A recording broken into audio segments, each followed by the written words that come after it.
Representative Townsend, Thank you. if you want to go ahead and present your bill. Kratom sold in Georgia is more potent than morphine. Some individuals consume high doses of kratom, leading to negative effects such as confusion, impaired coordination, even death.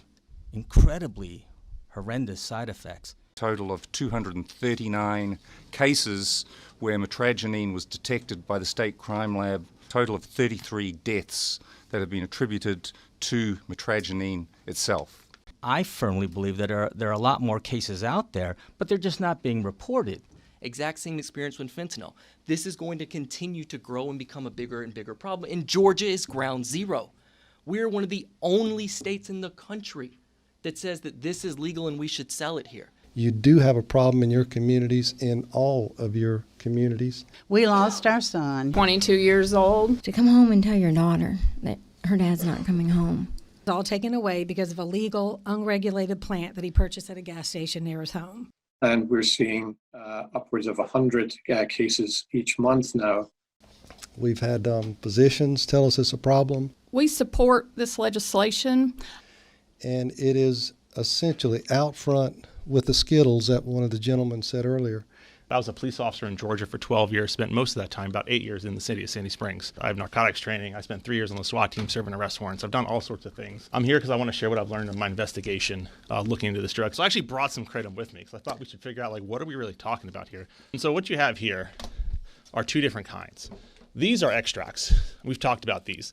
These are extremely potent variants of kratom. These are more raw leaf. Either it's generally in a powdered form, and it comes in pills and varieties. I want to try to get you to understand the difference between these. It would take you 20 of these pills to equal the amount of mitragynine that's in this little 8.8 milliliter container. It would take 26 of these pills to equal the amount of 7-hydroxymitragynine, which is actually the more dangerous of the two drugs in these counters. All of these are from brands that are AKA approved. None of them meet the Georgia law as far as labeling, and in fact, none of them meet the AK's own standards for their GMP program. We've reported 65 kratom manufacturers from the American Kratom Association to the FDA over the past 30 months, and the FDA has done little or nothing about them. 3 that they've issued warning letters to.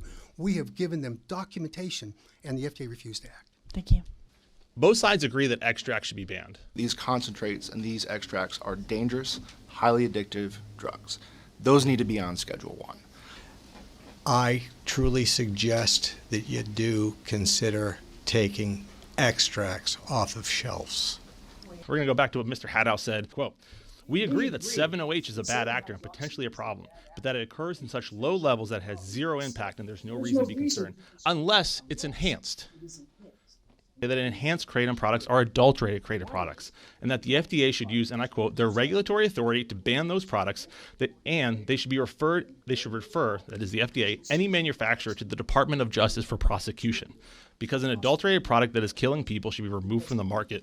Ladies and gentlemen, this is an adulterated product that killed Ethan Pope, that's killing other people in this country, and it should be removed from the market. I also want to talk about raw leaf kratom and why this also should be banned. Georgia has had their law in place for 3 years. The AKA has been regulating, or I should say inspecting kratom for longer than that, and none of these can get it right. Not one of these meets the labeling requirement. In fact, this one doesn't even tell me how much mitragynine or 7-OH is in the product at all. These two have estimates. These two say what they are. Do people get addicted to it? Yes, some people can. We found a note on the kitchen counter when John went to collect his things that said, "Stop taking kratom." I'm a center administrator for the Day Reporting Center up in Lookout Mountain. I brought with me today one of my participants. I made the decision to get clean in January of 2018 and have a better life. I turned to kratom because I thought it was a safe alternative. I bought a brand that had 75 capsules in a package. These would last me 5 to 6 days. A month into using, those 75 capsules were only lasting about a day and a half. I went from taking 6 capsules twice a day to taking kratom every 30 minutes. I couldn't even go an hour without thinking about taking a dose. It got so bad that I would have to get up in the middle of the night to dose because I couldn't sleep due to withdrawal symptoms. If anyone tells you that kratom doesn't get you high, they are only trying to glorify kratom and justify their use of it. The program has about 100 participants. I could have brought 30 people to sit in here and give this same story. Don't believe you can use it as a class 2 or anything lower than that because there's no proven medical use. I'm not making an FDA drug claim. Hasn't passed that test and never will.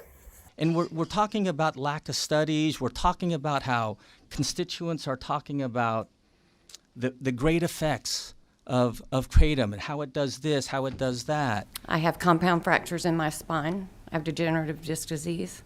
Within a month, I was walking on my own without assistance. I'm now the adoptions coordinator for a licensed nonprofit. What we're hearing is anecdotal reports. We're hearing strictly non-scientific reports about Kratom's benefits. I used to keep the house temperature at 77. Now I keep around 68. There's something about Kratom that warms me up inside. Pretend like it's a science based on the science that they paid for when the GBI scientists that just sat here told you. All those are animal studies. The studies have been done on animals. Every day, I get a phone call from someone who lost a loved one. Just in the last 2 weeks, I got 2 phone calls from different families whose child had died that day. And they wanted me to talk to the coroner and to tell the coroner what to do because they knew their kid had been taking Kratom and thought it might be responsible. And so I talked to the coroner. They don't know what Kratom is. They've never even heard of it. And they're supposed to somehow trust me, some guy on the internet that they've never even heard of, to go and run some tests. They're not doing it. I am not equipped as a parent, as a father, as a person to have these phone calls with these parents and grieving families. Give the people who do have the capabilities, the tools they need. When you put this on the Schedule 1, Schedule 2, whatever you do, you're putting this on the roster of drugs that get tested for. They know we cannot test for it. So that data comes out over time, and then you will see what you're really dealing with. At the very least, to put the product behind the counter, even in the convenience stores, and require a signature log identification as you do. Don't be the person at the end of the day saying, I wish I'd done more.